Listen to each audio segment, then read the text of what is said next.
Bueno, aquí estamos transmitiendo para Grupo Ronda, Canal 30 y también, ¿por qué no?, para la revista Ronda en su edición impresa. Estamos con Felipe de Jesús Cantú Rodríguez. Muchas gracias por recibirme. Gusto en saludarte. Qué amable. Y bueno, gracias. Vamos a platicar cómo decide regresar Felipe de Jesús Cantú después de una trayectoria pasada siendo alcalde, diputado local, federal. En todo este tiempo que no has estado inmerso en el medio político, bueno, a lo mejor lo estuviste viendo a lo lejos. ¿Cómo has visto el desarrollo político en el estado de Nuevo León desde afuera? ¿Cómo has visto el desarrollo del gobierno, de los alcaldes, del Congreso, de los poderes aquí en el estado de Nuevo León? Bueno, primero que nada, nunca se deja de ser político. Incluso el que dice que no es político, porque de alguna manera tratas de ayudar al prójimo y la política es la suma de todos esos beneficios que das a terceros. Entonces, pues fuera no he estado. Pero sí admito que cargos públicos, me aventé 10 años entre 2012, que terminé la Diputación Federal, y 2022, que me invitaron a la Secretaría Federal de Seguridad Pública. Pues ahí estuve simplemente trabajando desde mi despacho. Que a eso me refería. Y eso, sí, o sea, la actividad preponderante efectivamente ha sido privada. Y sin embargo, no dejas, como bien dices, de observar el entorno, de cómo es que se atienden las cosas. Y yo he visto un deterioro de la actividad política, porque pareciera que ahora lo más importante es cómo me veo como político y no qué hago como político. ¿Cuántos likes consigo como influencer? Claro. Y no cuántos beneficios le genero a la ciudadanía con mis acciones. Y pues lamentablemente las dos se hacen con el presupuesto público. Me parece que se ha frivolizado. Ya no se tiene la sensación de que se esté respondiendo a lo que la comunidad necesita, sino a lo que el servidor público busca para sí mismo. ¿Qué tanto consideras las redes sociales ha influenciado mucho en la gente, en su forma de pensar, en distintos medios también, que a veces no dicen las cosas como deben de ser, ya sean que estén pagados o no sabemos? Entonces se transgiversa mucho la información en las redes sociales. ¿Tú cómo lo detectas eso? Bueno, déjame comenzar por el ejemplo más sencillo. Cuando la gente se toma una selfie, saca una sonrisa, en el momento en que quitan la cámara, vuelve un rostro más serio, más hosco, menos empático. Esto volvió a su triste realidad. Bueno, así pasa. Pero si lo ves en quienes profesionalmente se dedican a ello, es mucho mayor el asunto, ¿verdad? Porque el video es el importante, no lo que trascienda, no la información, sino lo que quiero que sepan de mí. Eso es lo que le ha hecho tanto daño a la política local. Me parece que sí, las redes sociales han influido en que perdemos como sociedad, perdemos el fondo de las cosas y empezamos a ver las formas o los oropeles. Vamos a quitarle redondeles y eso. ¿Qué tanto daño le ha hecho Samuel García al gobierno de Nuevo León, al estado de Nuevo León? Bueno, le ha hecho con muchísimo todo eso daño. Que comentas. No, a ver, Samuel ha tenido la mala pata de iniciar un montón de cosas y terminar, pues no sé si haya terminado alguna, y si lo ha hecho ha sido muy pocas. Iniciar la carretera interserrana, que no se puede terminar. Iniciar el metro con diferente tecnología que la que ya había. Eso, en términos de costo, va a ser más costoso a lo largo de la vida útil de estos bienes, porque son diferentes tipos de trenes. De por sí, ya Jaime había traído como gobernador unas locomotoras usadas, y ahora traen un monorriel para uno y un estilo de trenes para el otro. Bueno, y a la hora del mantenimiento, ¿qué? Cualquier empresa y cualquier persona prefiere tener vehículos iguales para que se puedan especializar su gente de mantenimiento. Aquí nunca pensaron en eso. Y habla un poco esa frivolidad de la falta de planeación. Tú tienes que hacer las cosas de manera que haya un principio, un final y en el inter se vayan cumpliendo las metas, como si fuera una etapa ciclista, ¿no? Tienes metas volantes que se van cumpliendo y al final llegas a una meta de todos, y eso es lo que debería ser la atención al público. Entonces, sí le ha hecho mucho daño con su frivolidad y nada menos el viaje que acaba de terminar por Europa anuncia las mismas inversiones que ya estaban anunciadas. Pues entonces, ¿a qué fue? Pregunto yo. Eso habla un poco de que no trae la cabeza en su lugar. Digo, físicamente sí, pero mentalmente no. Tenemos un mitómano gobernando. Sí, hace mucho eso, fíjate. Ya ves, Tesla, todo lo que trajo de beneficio y pues no se instaló. Pues entonces, ¿los beneficios dónde quedaron? Oye, Felipe, Morena, Movimiento de Regeneración Nacional, ¿qué diferencia hay de los militantes que brincan o pasan de un partido a otro? ¿Qué diferencia hay a los que van a Morena o los que pasan del PAN al PRI o del PRI al PAN? ¿Qué diferencia hay ahí? ¿Por qué Morena es diferente a los demás? Te voy a decir algo en lo que me fijé yo en Morena. Morena ha recibido prácticamente al mosaico que es la sociedad. Hay de todas las cualidades, de todos los colores. Ha sido muy incluyente con la sociedad y eso me parece que es lo que debe tener un partido político. Abrió su afiliación en general, cosa que no pueden decir los demás partidos políticos. Y una cosa fundamental, mantiene el humanismo vigente, tratando de que todas las acciones tengan como beneficiario el ser humano y además, sobre todo, pues el más necesitado. La gente, si lo vemos como una pirámide socioeconómica, la mayor cantidad de beneficiarios es la mayor cantidad de la población, lo cual le ha dado también un halo de bondad desde el gobierno de López Obrador hasta la fecha. ¿Qué es lo que consideras, por ejemplo, eso que comentas, el por qué se han ido para abajo los demás partidos? ¿Por qué Morena tiene la mayor parte del país gobernando? ¿Por qué el PRI está casi a la extinción? Se burlan en las redes del partido. ¿Por qué el PAN también ha ido a la baja? Muchos partidos. ¿Por qué consideras eso? ¿Por qué Morena está arriba? Bueno, creo que una parte lo que mencioné, la inclusión, ser incluyente con los diferentes corrientes de la sociedad, eso tiene un valor. Pero te voy a decir, yo que estuve en el PAN, hubo 6 años consecutivos en los que no se afilió en Nuevo León un solo miembro. ¿Por qué? Pues porque querían ser bien poquitos para tomar las decisiones ahí. Y luego llegó la bendita ideología de género. Y entonces dijeron, bueno, donde no queramos a alguien, pues ponemos el otro género y así no va a haber elección y se designa a quien corresponda. Y entonces empezaron a ser tan selectivos dentro del PAN que era sumamente difícil que alguien que fuera representativo de la sociedad llegara a candidato. Eso terminó bajando mucho la actividad del PAN y en el PRI pasó algo similar. Fueron bajando la representatividad y por el contrario, en Morena se fue ampliando esa representatividad para que hubiera de todo, desde la gente más humilde con poca educación hasta la gente más preparada o la más opulenta. O sea, sus prácticas los están hundiendo y siguen con las mismas prácticas todavía, Sí. ¿No han cambiado a lo que tú sabes? Están viendo y no miran, está pasándoles y no están, dijeran, oye, No hay está cambio. pasando frente a la nariz, de perdido tuvieran una como la mía, dices, bueno, pues ahí está bien lejos, no, les está pasando enfrente de su cara y no se dan cuenta. Yo vi, me fui, yo vi cómo las Ya, están ya. pasando. O sea, Como dice la canción, ya lo veía venir. Ya lo veía siguen venir. con las traiciones, las ambiciones por el poder. Eso está vigente y no... Sí. Hasta doctorado ya tienen en eso. Pues sí, ya decidieron que así lo van a decidir cupularmente en lugar de abrirlo a la sociedad. Y mira, el proceso en el que estamos ahorita dentro de Morena es con encuesta a población abierta, que opine cualquiera, que no sea nada más aquí en una Cierto mesa de sector. compadres o de socios. No hay pues eso dedazo. no jala, güey.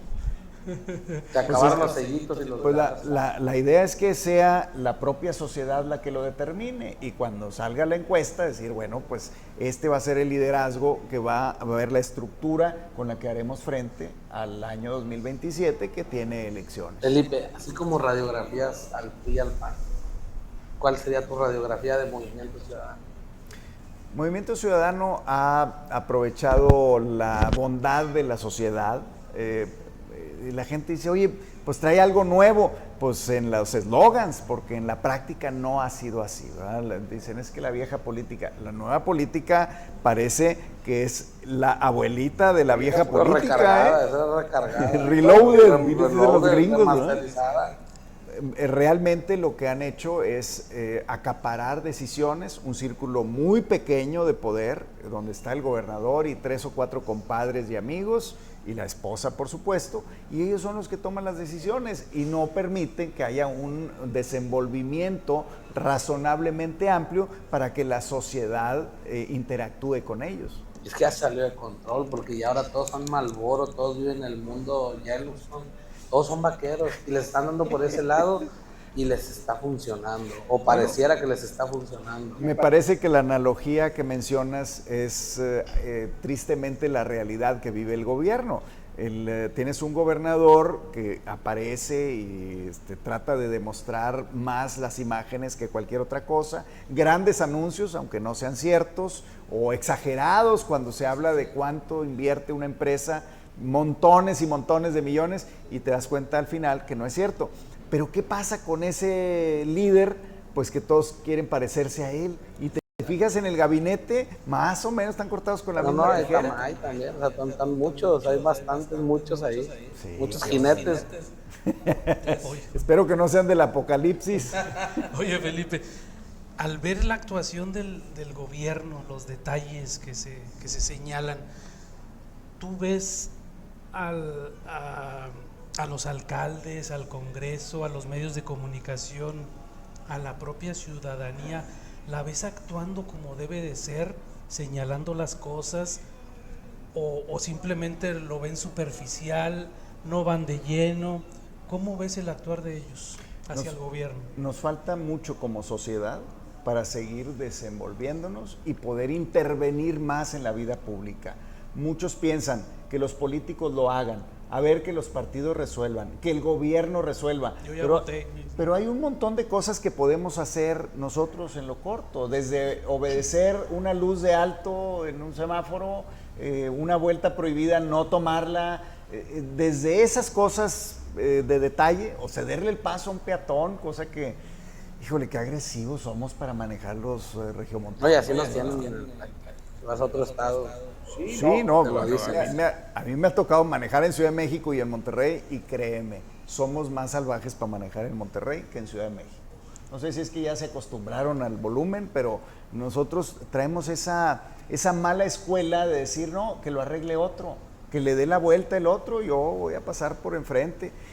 Eso me parece que nos muestra un poco que también como sociedad hemos sido un poquito frívolos, pero tenemos como electores, tenemos que informarnos más, saber quién es, qué ha sido la persona, qué ha hecho de su vida, cómo es su vida actual y cómo creemos que pueda proyectarse de acuerdo a esos antecedentes. Nosotros como ciudadanos tenemos la llave, pero pues falta que la queramos usar.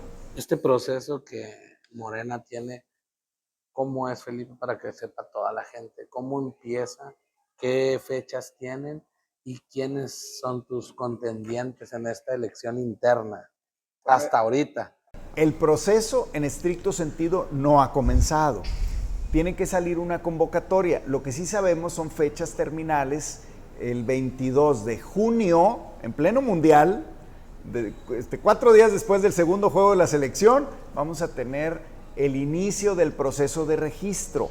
Entonces la convocatoria podría salir ese día o días antes y decir, ahora ya se pueden registrar los interesados. Hasta el momento hemos manifestado el interés de participar, vamos a registrarnos en su momento y luego viene el proceso de las encuestas. El Comité Nacional de Morena determina cuáles son 2 encuestadoras para que haya un espejo, No vaya si una tiene un error grave, pues la otra lo compensa, entonces van a poder espejear, como decimos vulgarmente. Y luego, el día 26 de julio, debe haber ya un veredicto, de decir, va a ser tal o cual persona, y además de ganar el liderazgo en la encuesta, todavía hay otro detalle. Tiene que haber 9 mujeres candidatas a gobernadora o titulares de la defensa de la Cuarta Transformación en cada estado y 8 varones. Entonces, en principio, pues nuestra chamba es estar presente en la sociedad, que la sociedad determine a través de la encuesta quién debe liderar, y ese líder tiene que llevar a todos los demás en unidad para poder tener no solamente una plantilla de quien vaya a ser el que encabeza esta estructura estatal, sino también las estructuras distritales federales, las distritales locales y las estructuras municipales. Entonces, de ahí se va a ir decantando, y para noviembre, finales de noviembre, ya deben estar toda la estructura bien aceitadita, y ahora sí, preparar el proceso de nominación formal de los candidatos en marzo, me parece que sería según la lógica partidista. De darse los resultados y de que fueses un candidato a la gobernatura por Morena, ¿qué espera el Estado de Nuevo León de Felipe Jesús Cantú? Bueno, primero yo haría un Dream Team. Yo juntaría a todos los que aspiran a hacer ese mismo liderazgo, esa misma posición, a involucrarlos para poder aprovechar las ideas que todo el mundo tiene. Si son brillantes, bueno, hay que aprovechar esa brillantez, ubicarla a favor de la institución y, por supuesto, ponerla a disposición de la sociedad. La segunda, necesitamos seriedad en el gobierno.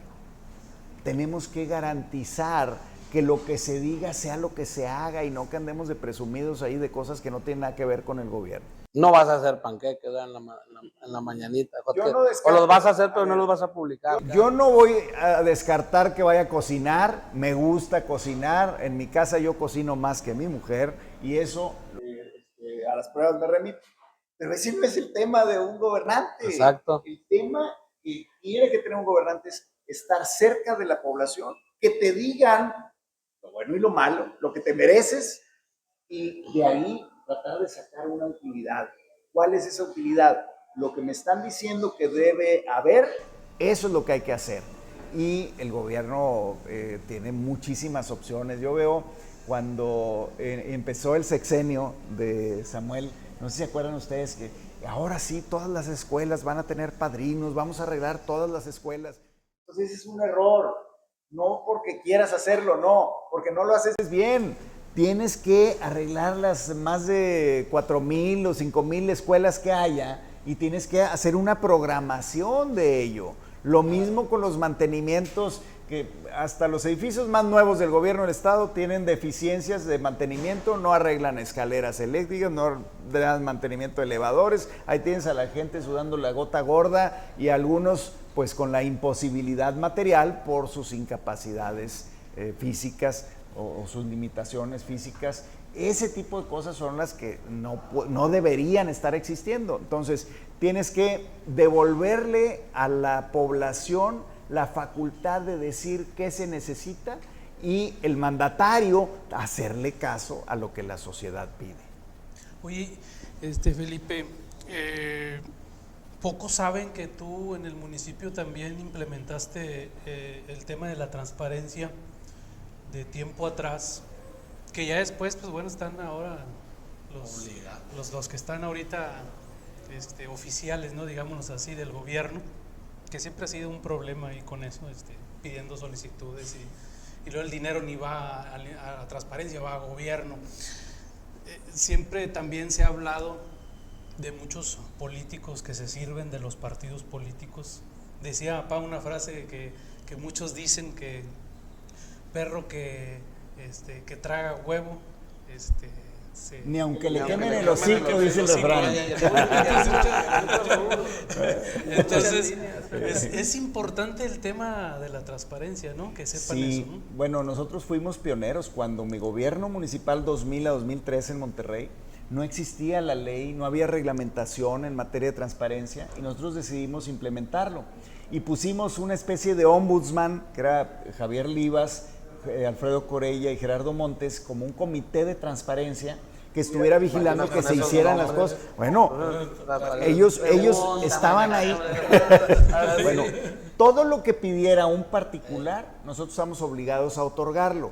La única condición que había, bueno, había dos condiciones. Una, que no fuera un proceso jurídico inacabado. Es decir, si eres mi rival en el juicio, espérame, pues arréglate, pues yo te tengo que ganar porque yo represento a la población.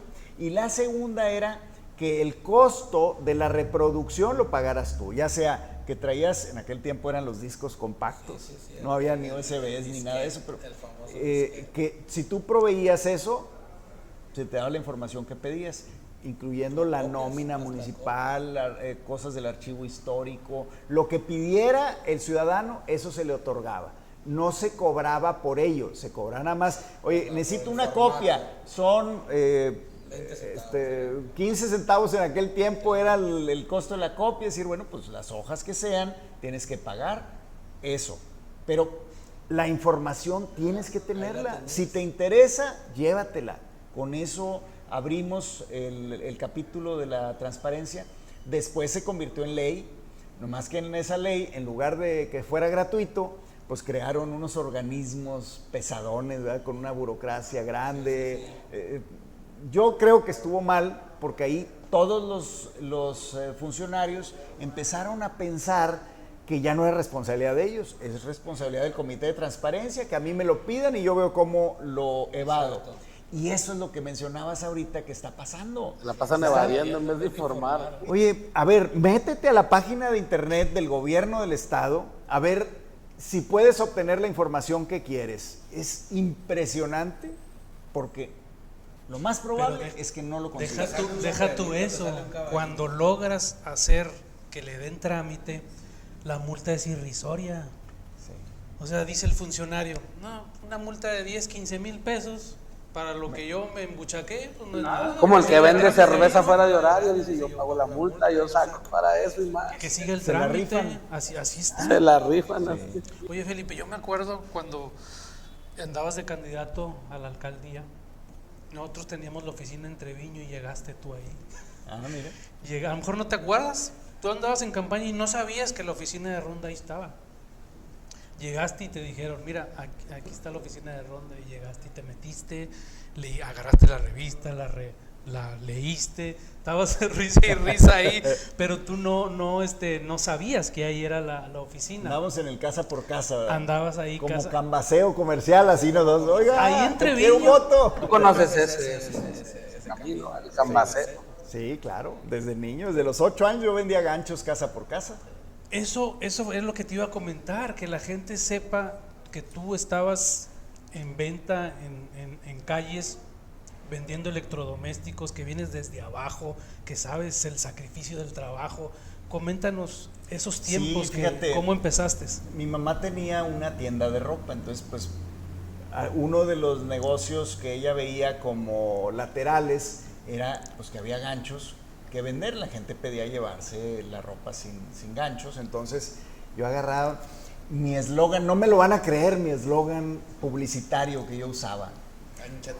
Tocaba, que dice mi mamá que si quiere ganchos, ese era mi eslogan, pero bueno, y fue exitoso, jaló, vendía ganchos a peso en aquel tiempo, estoy hablándote de 1972, 74, por ahí en esos años, hacía eso. Hace 50 años. Y no saques cuenta, espérate. Es que yo soy del 74. Pues. Qué tanta agresividad. Oye, y la tienda se mantuvo muchos años, entonces yo estaba en la secundaria y me iba en las tardes ahí a Santa Catarina, a la Colonia Industrias del Poniente, en la calle Octubre, ahí teníamos la tienda, esquina donde topaba la calle Mayo. Hay algunos que dicen que mayo y octubre no van juntas. En esa colonia se los juro que sí. Y me quedaba en las tardes porque mamá y papá estudiaban ya grandes. Papá tenía primaria y tenía una escuela comercial y mamá tenía la primaria. Pues usanzas de aquellos tiempos, mi abuelo pensaba que mi mamá no debía haber estudiado. Entonces mamá trabajó en Medalla, era costurera en Medalla, y papá trabajó pues de oficinista en muchas cosas, principalmente trabajó en la mantequera González, trabajó en productos industriales de plomo, en aislantes León, ¿cómo se llama de resortes industriales del Grupo San Luis? Se me olvida el nombre, Racini. Trabajó también en cribas industriales, ahí en el country. Fueron algunos de los trabajos que tenía, pero en ninguno tenía título. Entonces se pusieron a estudiar los dos, estudiaron la secundaria. Una de las motivaciones que tenían es que decían que mis hermanos mayores, Ernesto y Magdalena, iban a entrar a la escuela y decían, oye, y si nos preguntan dudas, ¿cómo lo vamos a resolver? Entonces, como buenos padres, dijimos, bueno, pues vamos a estudiar. Y luego estudiaron la prepa abierta, en la prepa 3 de la Uni de Nuevo León, donde también estudié yo, por cierto. También, hay un colegio civil. Sí, exactamente. Bueno, y eso nos fue haciendo que los hermanos nos hiciéramos cargo por tiempos de la tienda. Y luego cuando mamá terminó la carrera, dijo, pues ahora estudió salud pública. Por cierto, fue compañera de escuela de el hoy rector de la Uni de Nuevo León, ahí en Salud Pública, de Santos Guzmán. Ellos fueron compañeros de banca. Mucha diferencia de edad, pero bueno, es que mi mamá estudió, como repito, ya grande. Y después ya dijo, oye, pues yo quiero ejercer mi profesión. Pues adiós negocio, cerraron la tienda mis papás y se dedicó a eso. Trabajó en La Gran Familia, acá en Carretera Nacional. Muchos años, empezó como nutricionista que era, y luego se quedó como subdirectora del plantel.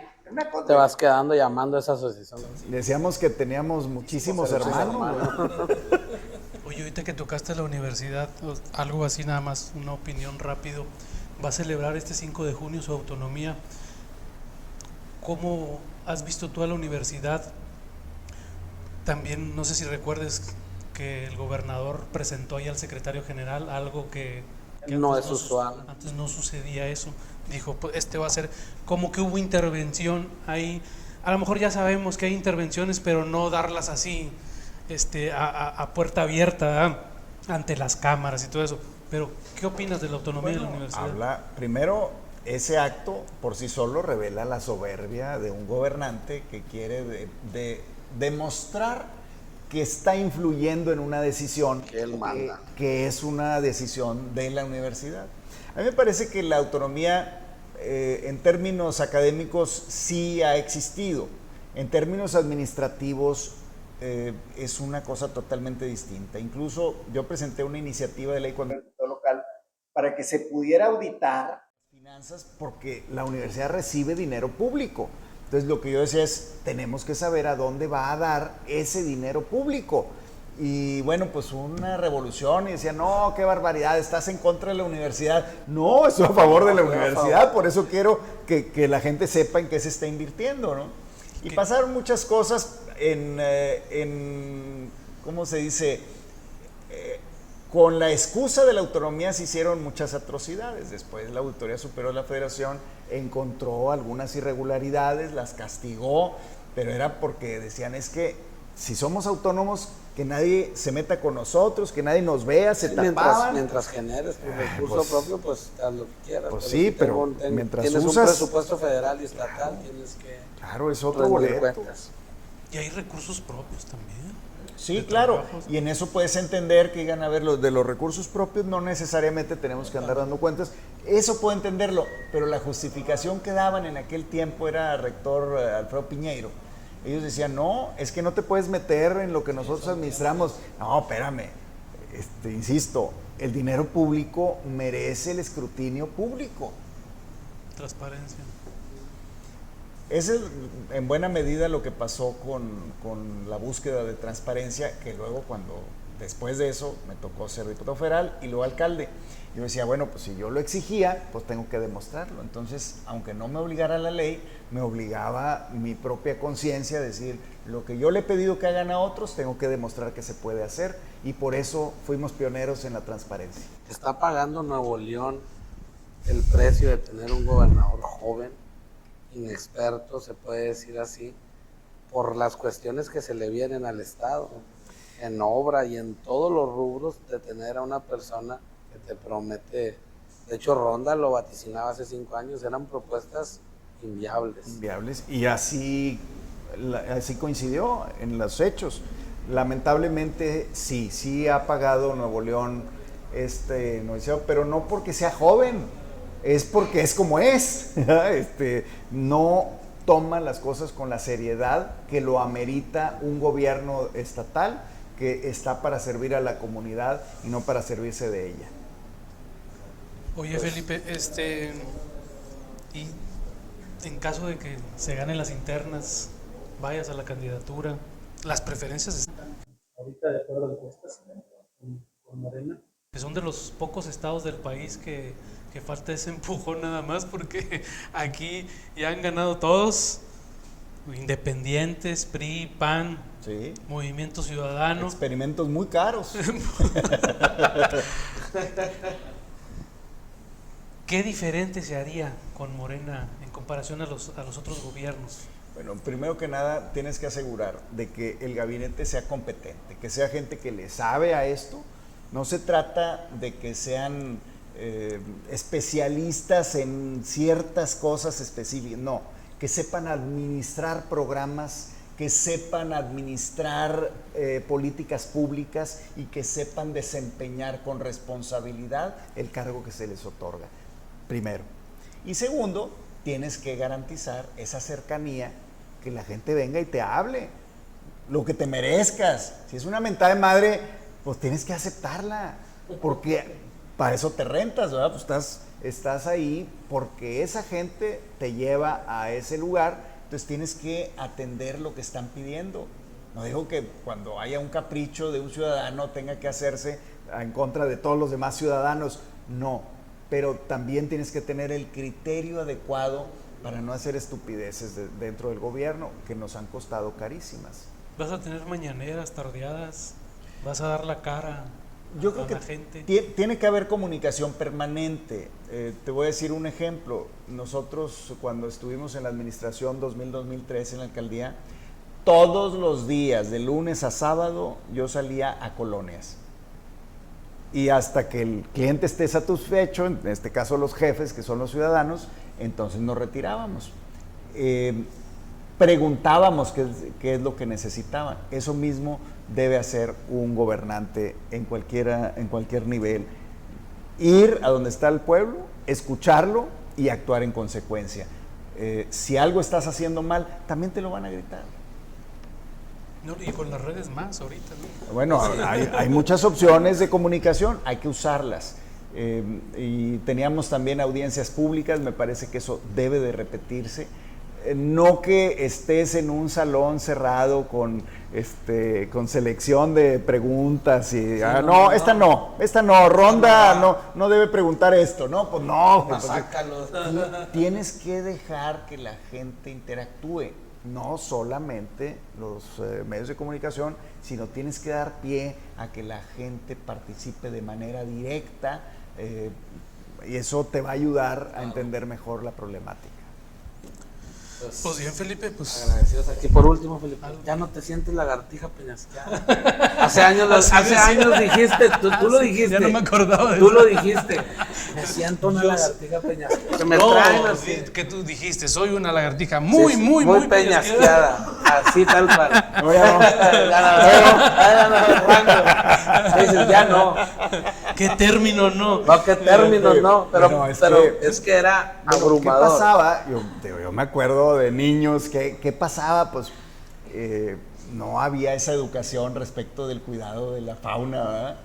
Nosotros, ahí en la colonia Aurora, que ahorita ya está totalmente urbanizado, íbamos y capturábamos tuzas y las cocinábamos, los huerquillos andábamos de cacería. Y pues lamentablemente también pasaba con las lagartijas. Y era muy llamativo, ¿verdad? Son animales muy bonitos. Pues, ¿qué te voy a decir? Como que ya nunca engordé suficiente. Pero sí he comido de todo. Y entonces las llevaban también a la... Sí. Y luego, tristemente era divertido que desprendían la cola para escapar y se seguía moviendo y eso...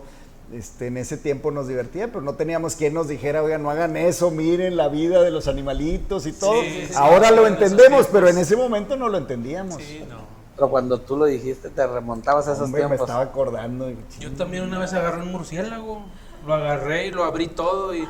O sea, no que lo haya cortado, sino le abrí No, las sí, ya están alas.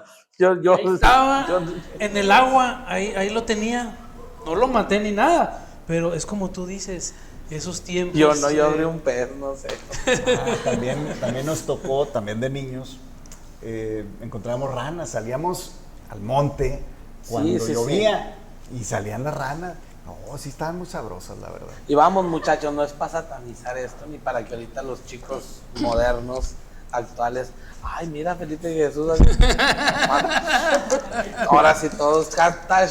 Dice mi mujer, oye, entonces tú ya comiste a Timón y Pumba. Le dije, no, esos personajes ahí están. Yo comí jabalí, comí rata de campo. Muchas gracias por este Soy yo el espacio agradecido. Muchísimas gracias por recibirme y seguramente mantendremos el contacto. Algo que tú quieras agregar, no te habíamos decirle a la ciudad. Pues yo quisiera enfatizar que todos tenemos una responsabilidad en esto. No es responsabilidad solo de los medios, no es responsabilidad solo de los políticos, no solo de los gobernantes, sino todos como ciudadanos tenemos que contribuir a que esto mejore. Muy bien. O sea, Felipe de Jesús Cantú. Gracias.